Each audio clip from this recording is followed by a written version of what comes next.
नमस्कार साथियों, स्वागत है डिजिटल गुरुजी हेल्प में। आज हम इस वीडियो में सीखेंगे कि आयकर गणना प्रपत्र वित्तीय वर्ष 2025-26 के लिए किस तरह से बनेगा। मोबाइल से हम किस प्रकार से प्रिंट पीडीएफ सेव कर सकते हैं, इसके बारे में चर्चा करेंगे। इसके लिए सबसे पहले हमें गूगल प्ले स्टोर पर जाकर एक एप्लीकेशन है, सर्च करेंगे 365 ऑफिस। इसे हम इंस्टॉल कर लेंगे, जैसे कि मैंने पहले से इंस्टॉल किया हुआ है।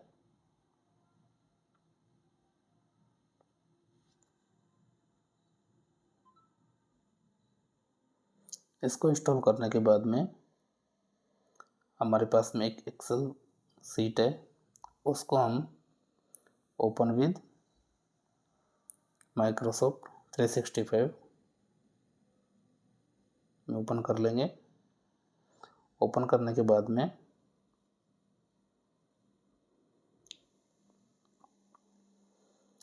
हमारे सामने इस तरह से ये सीट ओपन होगी। इस सीट का डाउनलोड लिंक वीडियो के डिस्क्रिप्शन में उपलब्ध करवा दिया जाएगा। सबसे पहले हमारे सामने आता है मास्टर डाटा फॉर्म। इसमें हम कार्मिक की व्यक्तिगत जानकारी भरेंगे, जैसे कि कार्यालय का नाम, जो भी डीडीओ है, आहरण वितरण अधिकारी, उसका ऑफिस एड्रेस आ जाएगा। उसके बाद में जैसे कार्यालय का टैन नंबर, कार्मिक का नाम, कार्मिक का PAN number, SI number, GPF number, March 2025 का मूल वेतन कितना था, हम यहाँ पर भर देंगे। यदि कार्मिक ने 2025-26 में सरेंडर लिया हो तो यहाँ पर यस करेंगे हम, जैसे कि यस और नो सिलेक्ट कर लेंगे। यदि हम यहाँ पर यस सेलेक्ट करते हैं तो इसी के सामने यदि हाँ तो समर्पित बिल माह, यानी कि किस महीने में आपने सरेंडर लिया था, वो मंथ यहाँ पर हम सिलेक्ट कर लेंगे। इसके बाद में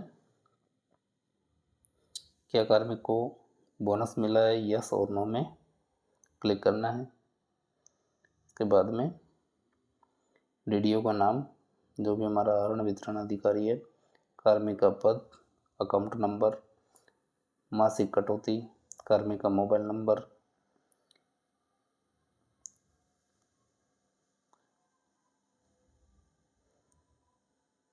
हाउस रेंट अलाउंस की रेट यहाँ पे सेलेक्ट कर लेंगे।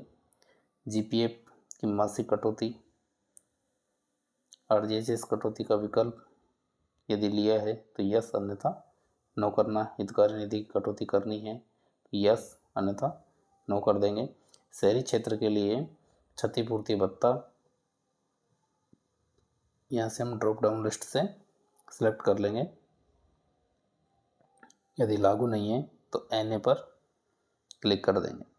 इतना करने के बाद में हम इसके दूसरे पेज पर क्लिक करेंगे। उसके लिए मास्टर डाटा दूसरा पेज है GA55। हमारे सामने पूरा वेतन ड्रॉ कार्मिक का ओपन होगा। यदि इसमें कोई GA55 से मिलान कर ले और यदि कोई संशोधन है तो हम उसको कर सकते हैं। जैसे कार्मिक की कहीं बेसिक चेंज हुई हो तो उसमें हम संशोधन कर सकते हैं। उसके बाद में यदि कोई सैलरी एरियर आया हो तो हम यहाँ पर आसानी से भर सकते हैं।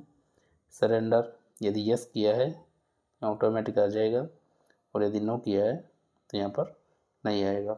बोनस यस करेंगे तो यहाँ पर दिखाई देगा, अन्यथा नहीं दिखाई देगा। डीए जनवरी से मार्च का ऑटोमेटिक कैलकुलेट होकर आ जाएगा। यदि नहीं आया तो यहाँ से डिलीट कर दें।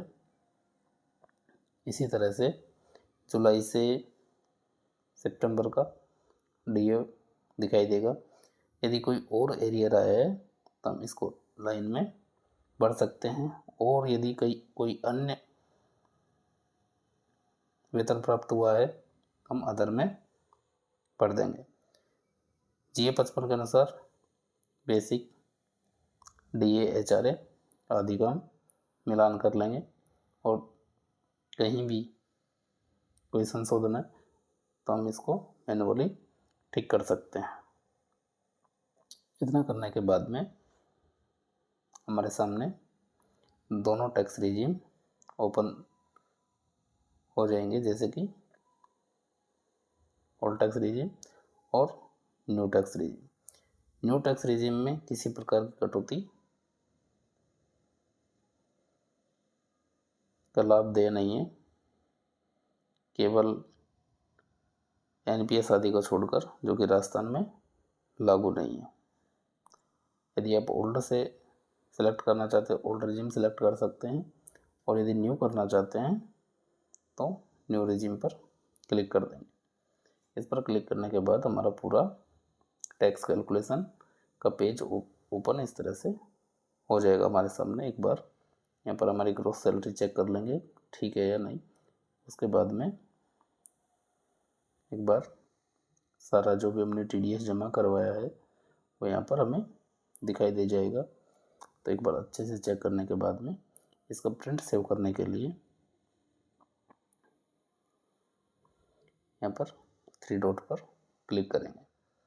जैसे हम 3 डॉट पर क्लिक करेंगे यहाँ पे आएगा हमारे सामने ऑप्शन प्रिंट, इस पर हम क्लिक करेंगे। जैसे हम प्रिंट पर क्लिक करेंगे तो उसके बाद में हमारे सामने इस तरह से एक पेज ओपन होगा, जिसमें प्रिंट पर क्लिक करेंगे। प्रिंट पर क्लिक करने के बाद थोड़ा सा समय लेगा। उसके बाद में इस तरह से हमारे सामने इंटरफेस ओपन होगा, जिसमें हम पेपर साइज A4 सेलेक्ट करेंगे। A4 सेलेक्ट करने के बाद 3 डॉट पर क्लिक करेंगे। 3 डॉट पर क्लिक करने के बाद हमारे सामने सेव एज PDF का ऑप्शन आ जाएगा। सेव एज PDF करने के बाद PDF का नाम दे देंगे और सेव बटन पर क्लिक कर लेंगे। ये हमारे फाइल मैनेजर में सेव हो गई। ऐसे ही GA55 का प्रिंट लेने के लिए GA55 पर क्लिक करेंगे। इसके बाद में 3 डॉट पर क्लिक करेंगे। 3 डॉट पर क्लिक करने के बाद प्रिंट, इसके बाद में वापस प्रिंट पर क्लिक करेंगे। थोड़ा सा समय लगेगा। इसके बाद में इस तरह से ओपन होगा। सबसे पहले हम पेपर साइज सेलेक्ट करेंगे। इसमें A4 सेलेक्ट करने के बाद इस तरह से हमारे सामने पेज का प्रीव्यू दिखाई देगा। इसके बाद में 3 डॉट पर क्लिक करेंगे। सेव एज PDF को नाम दे देंगे और सेव कर लेंगे। ये PDF हमारे फाइल मैनेजर में सेव हो गई है और वहाँ से हम आसानी से इसका प्रिंट ले सकते हैं। इस तरह से बड़े ही आसानी से हम हमारा आयकर गणना प्रपत्र हम मोबाइल से बना सकते हैं। मिलते हैं नए वीडियो में, तब तक के लिए जय हिंद, जय भारत।